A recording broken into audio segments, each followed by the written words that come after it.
വളരെ പ്രധാനപ്പെട്ട ഒരു വാർത്ത. കണ്ണൂരിൽ PSC പരീക്ഷയിൽ ഹൈടെക് കോപ്പിയടി. ക്യാമറയും ബ്ലൂടൂത്ത് ഹെഡ്സെറ്റും ഒക്കെ ഉപയോഗിച്ചായിരുന്നു കോപ്പിയടിച്ചത്. PSC വിജിലൻസ് വിഭാഗം കയ്യോടെ പിടികൂടി. പെരളശ്ശേരി സ്വദേശിയായ NP മുഹമ്മദ് സഹദാണ് പിടിയിലായത്. ഫെലിക്സ് പുളിക്കൽ വിവരങ്ങളാണ്. ഫെലിക്സ്, PSC പോലെ എന്തായാലും തീരുമാനമായി. ഇനിയിപ്പോൾ PSC എഴുതാൻ പറ്റില്ല, ജോലിയും കിട്ടില്ല. ഇത് എങ്ങനെയാണ് കണ്ടെത്തിയത്?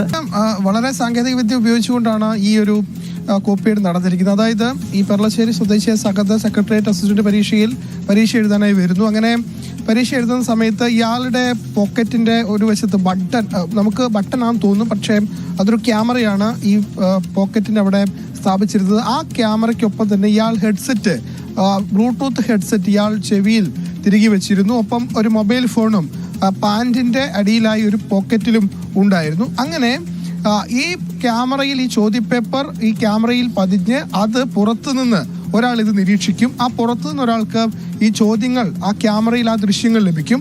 അങ്ങനെ കിട്ടുന്ന ചോദ്യങ്ങളുടെ ഓരോ ഉത്തരവും അയാൾ പറഞ്ഞു നൽകും. അപ്പോൾ ഹെഡ്സെറ്റ് ചെവിയിലുണ്ട്, ബ്ലൂടൂത്ത് വഴി ആ ഹെഡ്സെറ്റിലേക്ക് ഈ ശബ്ദം എത്തും. അങ്ങനെ ഈ പുറത്തുനിന്ന് ഓരോ ചോദ്യത്തിനും ഉത്തരം ഇയാൾ പറഞ്ഞു നൽകുന്നത് ഇയാൾക്ക് ഹെഡ്സെറ്റിലൂടെ കേട്ട് മനസ്സിലാക്കി ഉത്തരം എഴുതുകയാണ് ചെയ്തത്.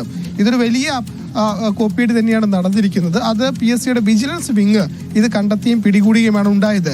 മാത്രമല്ല, നേരത്തെ നടത്തിയ പല പരീക്ഷകളിലും സമാനമായ രീതിയിൽ ഇയാൾ കോപ്പിയടിച്ചോ എന്ന സംശയം കൂടി ഇപ്പോൾ മറ്റ് ചില പരീക്ഷകളിലൊക്കെ ഇത്തരം കോപ്പിയടികളൊക്കെ നടന്നതായിട്ട് നേരത്തെ വാർത്തകളൊക്കെ വന്നിട്ടുണ്ട്. പക്ഷെ PSC പരീക്ഷയിൽ ഒരുപക്ഷെ ഇത് ആദ്യമായിരിക്കും തോന്നുന്നു. എന്തായാലും കർശനമായ നിയമ നടപടികൾ എടുക്കും. എനിക്ക് തോന്നുന്നു അങ്ങനെ ഒരു സർക്കാർ ജോലി എന്ന സ്വപ്നം തന്നെ ഇനി വെച്ചുകൊണ്ടിരുന്നിട്ട് കാര്യമില്ല.